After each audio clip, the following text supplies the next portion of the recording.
So before I share this story, I want to explain to you why I'm sharing it. Over the last several months, I've been sharing different stories, some tools, some processes, just different ideas on how to help you reconnect with your soul and ways to navigate through your life with intention, and maybe even put you on a path to helping you find your purpose. But what I want to make abundantly clear is I do not come to this work with any type of certification, any type of title. What I do come with is experience, life experience, some hard, beautiful, some soul-searching life experience. And like this story, the moments in this story, it has helped me evolve to the person that I am today. And ultimately, it's helped me become the person that can turn around and help somebody else. If you've ever felt like life can just be too heavy, the circumstances of your life, the cards you were dealt, it just all got to be too much for you to have to carry, then this story is for you. And I just want you to know you're not alone. My hope is that through this story, you will recognize pieces of your own story. And I am hoping that through that, you will also find the courage to rewrite what comes next. There are moments that split your life in two, before and after. And for me, it was a Monday morning. I remember exactly, November 1st, 1982. I was 16 years old, and I was sitting in a hospital room that smelled like disinfectant, that had those bright fluorescent lights shining down on you. And I just remember feeling so hopeless, like all my dreams were gone. Yes, at 16. And in my arms was a baby girl. It was my baby girl. I had given birth to just a week earlier, but I had made a commitment months before that to put her up for adoption. So the silence in the room, it was deafening, not that nice, quiet silence that I have so come to appreciate. Rather, it was the kind that presses on your chest so hard that you feel like you can't breathe. I had a lump in my throat the size of a grapefruit, the kind that actually hurts. And my eyes were so filled with tears that I was so afraid if I blinked that I would just start crying and I would not be able to stop before somebody walked in that room. I remember looking down at her. She was beautiful. She was perfect. She was absolutely perfect. And I remember looking at her little face and thinking, how did I get here? But even more than that question, and this question would haunt me for decades, it would drive me for the next several decades. What did I need to do? Who did I need to become to break the chain now? To break the hurt, just so that the patterns and the pain and the silence just wouldn't get passed down anymore. There was so much generational stuff, so many generations, and I was just carrying that generation on, and I needed to know who did I need to become so that it stopped with me. So that Monday morning, holding my daughter for the very last time, I made a promise, not really to her, though I was talking to her, talking to God, but I guess I made it to my future self more than anybody. And I promised that I would be somebody. I would become somebody.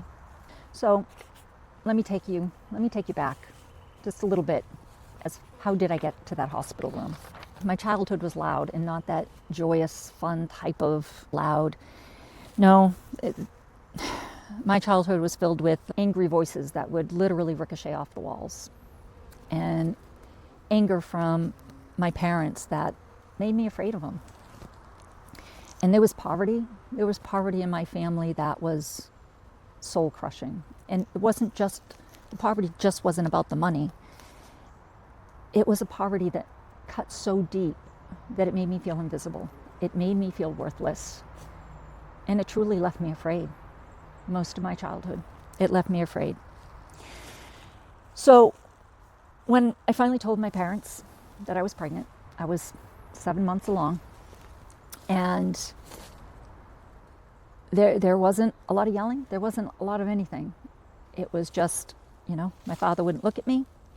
He didn't ask me if I was okay. He didn't ask anything. He just told me to get out. So there I was, 16, homeless, pregnant, invisible to the people who are supposed to care about you more than anybody. But I was alone. So I was starting my junior year. I lived with my aunt, and I was starting my junior year from her home. And I made the choice to have my teachers come and tutor me at the house versus having to deal with walking into the classrooms, into school with the stairs. 1982 was certainly a lot different than it is today. And when labor started, I didn't have anybody to call. I did have a friend, and just so you know, in my hometown, the hospital is across the street from the high school. So I did have a friend that I called that morning and asked if she could drop me off. And she did. She dropped me off at the entranceway to the hospital. And basically I gave birth alone. I did have one nurse sitting with me. But pretty much everybody kept their distance because I was quote unquote that girl. And after the baby was born, and I don't remember if it was the doctor or the nurse, but they put the baby on my chest. And I remember one nurse yelling, "Don't do that. Take the baby. She's giving the baby up." So I have since learned, I didn't understand them, but I have since learned they don't want any type of bonding going on when you're giving your baby up. But just that minute, 90 seconds, it was too late. It was too late. As soon as that baby touched me, I felt a love that I had never experienced in my whole life. It cracked something open in me. It was just, oh my goodness, it was just a shower of hope. I didn't even know what hope was. But they ultimately took her. And so she was born on a Monday. I left the hospital on a Wednesday without her. And I spent 2 soul-crushing days feeling empty, feeling alone, feeling like I couldn't breathe. On Friday, I called the hospital up and said, I made a mistake, I changed my mind, and I went back and got my daughter.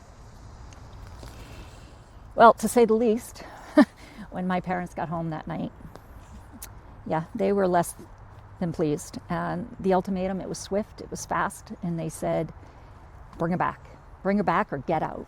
So this was Friday. We had called the hospital, and the hospital said they couldn't take the baby back until Monday. So I had her for 48 hours. In those 48 hours, I would just hold her, stared at her. I slept with her. Her little fingers wrapped around mine. I remember her smell, and I just whispered promises. I didn't sleep those whole 48 hours. Promises to her that I didn't know how I was going to keep. So when Monday rolled around, we brought her back to the hospital. And I had to come to the decision that at first, I was just going to have her go into foster home until I could figure things out so that I could go back and get her. But my love for her was so dang strong. So dang strong that I looked at her, and she deserved more than what I could give her. My life was rough growing up. She did not deserve that. So ultimately I did make the decision to put her up for adoption. But I made her a promise as I sat there holding her that last time. I told her, and I promised that our story would not end there. I would find her somehow. I would find her. And our story is not going to end there. So that promise became my mantra. It became my mantra for life. Every single day after that I wanted to quit. And let me tell you, boy, did I want to quit. But I would say our story doesn't end here. It doesn't end here. And I would hear those words over and over. I finished high school and got to college, which is another whole story. But I worked 3 jobs putting myself through college. I was the only one in my family to finish high school, never mind going to college. And I would repeat, the story doesn't end here, over and over, so many times I would work the midnight shift, I remember, at Dunkin' Donuts, and I would sleep in my car when I get off at 6 a.m. until I could go to the house that I was cleaning at 7 a.m. So that mantra got me through years. It got me through years. The story doesn't end here. And all along the way, people would tell me, you're not smart enough. You can't do this. No way.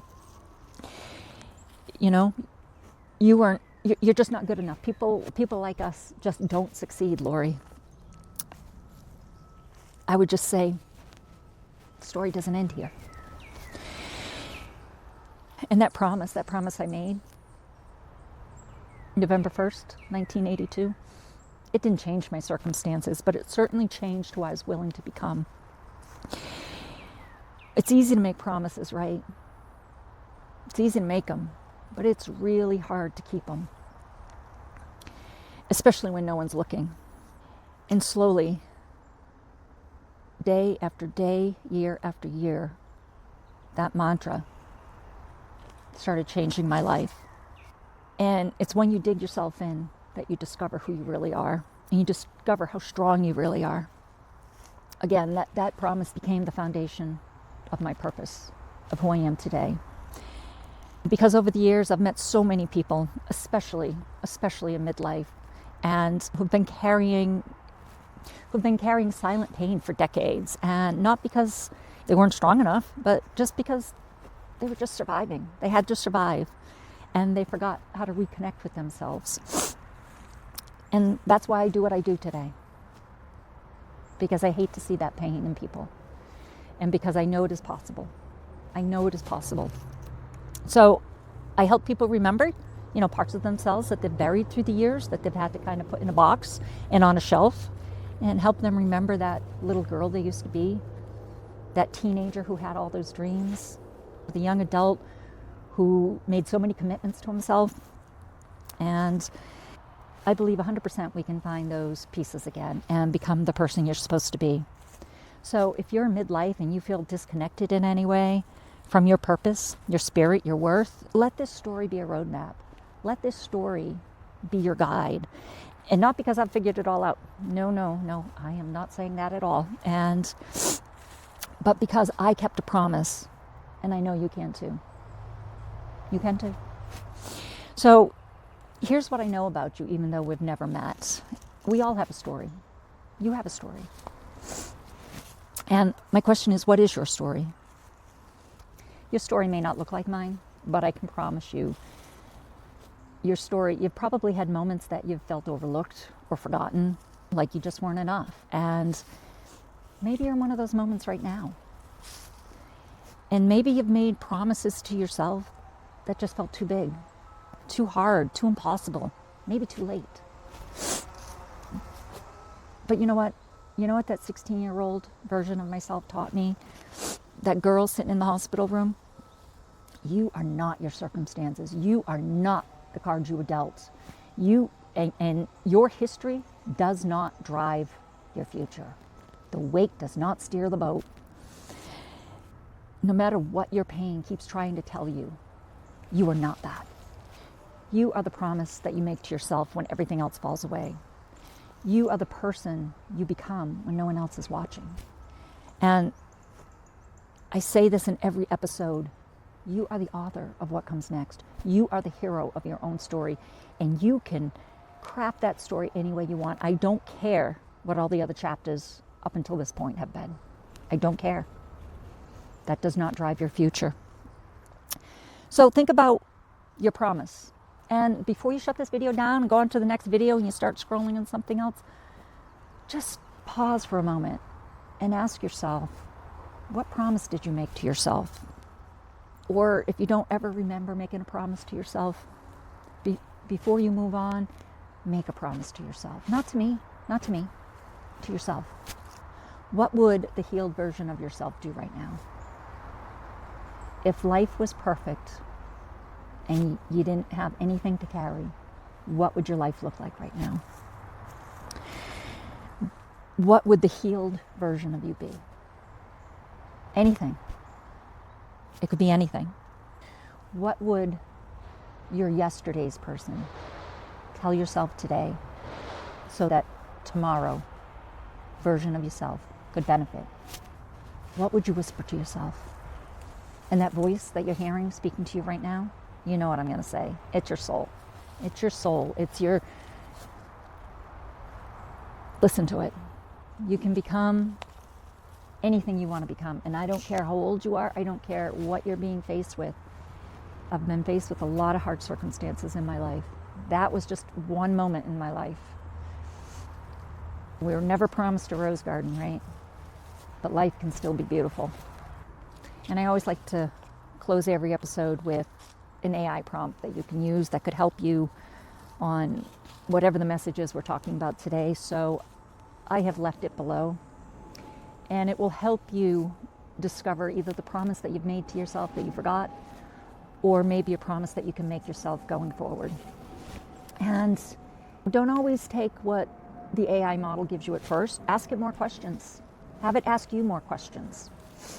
So whatever you're carrying, whatever, heaviness is on your heart, no matter what you're feeling, no matter how small you might be feeling right now, remember, you have the ability to rewrite that. You are the hero of your own story. And those are not just words. Those are words I have lived by. I did not allow my circumstances to write my future. I was able to break that generational stuff, we'll call it, that went on in my family, generation after generation. And if you need somebody to believe in your promise that you write, until you can believe in it, I see you, and I believe in you, and I know it's possible. I know it's possible beyond a shadow of a doubt. Because you know what? 40 plus years later, that promise I made in the hospital room, it led me back to her. It led me back to my daughter. And we have been reunited for 16 years. So I dedicate this video to her. And we have built a relationship that I didn't even dare dream was possible. I like to joke because we are so much alike, even though I did not raise her. And we always joke and call it the acorn theory, because the acorn doesn't fall too far from the tree. Doesn't matter who raised her. But more than that, it led me to the moment that I'm sharing this story with you. That promise, made over 40 years ago, has brought me to this point today, talking with you. I hope you'll recognize your breakthrough. And it's not a matter of if, it's a matter of when. It will happen. Make that promise. I'm Lori, and thank you for letting me share this story. It was the day I made a promise to my soul that I refused to break. What promise will you make yours? If this story stirred something in you, please like it, share it, subscribe. But more importantly, don't leave without making your own promise. Put it in the comments below. Not for me, but for you. Because speaking your promise out loud is the first step to keeping it. I love you guys. Until our next conversation. Talk to you soon.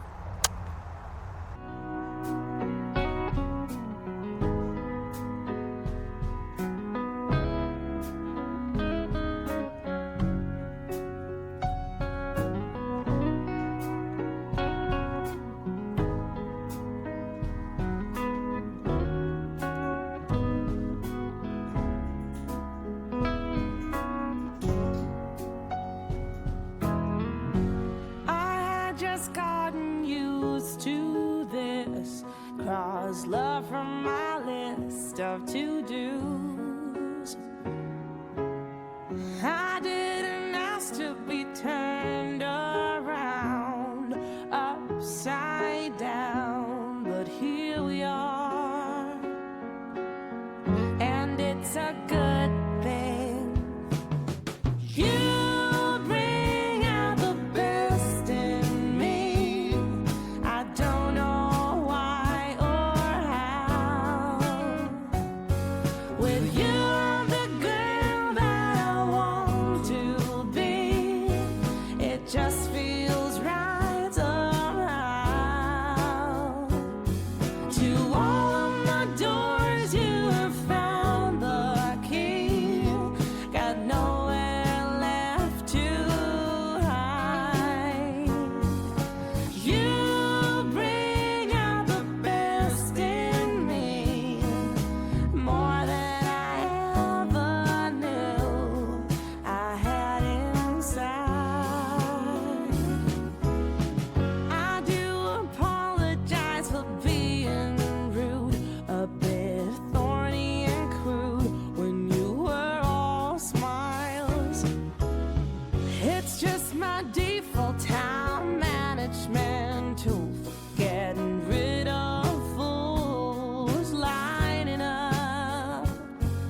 I can feel there is somebody here, and he's watching over me tonight as he takes away my fears, lets me know there's a heaven up there.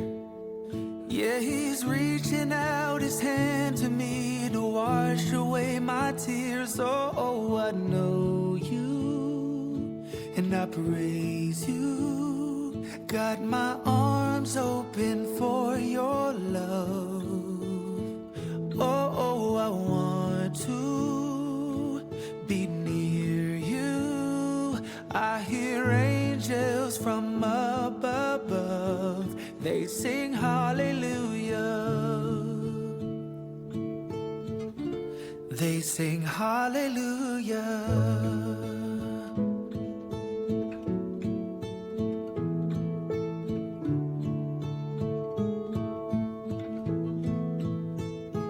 I can see though my eyes are all closed.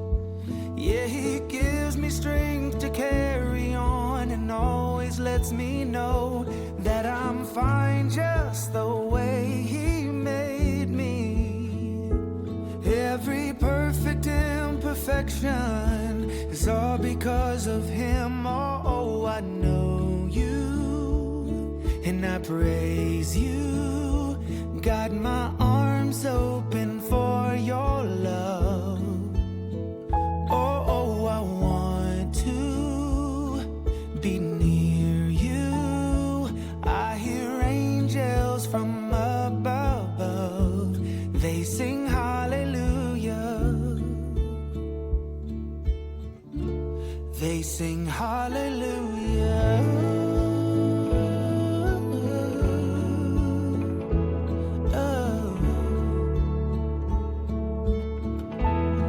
Sing hallelujah.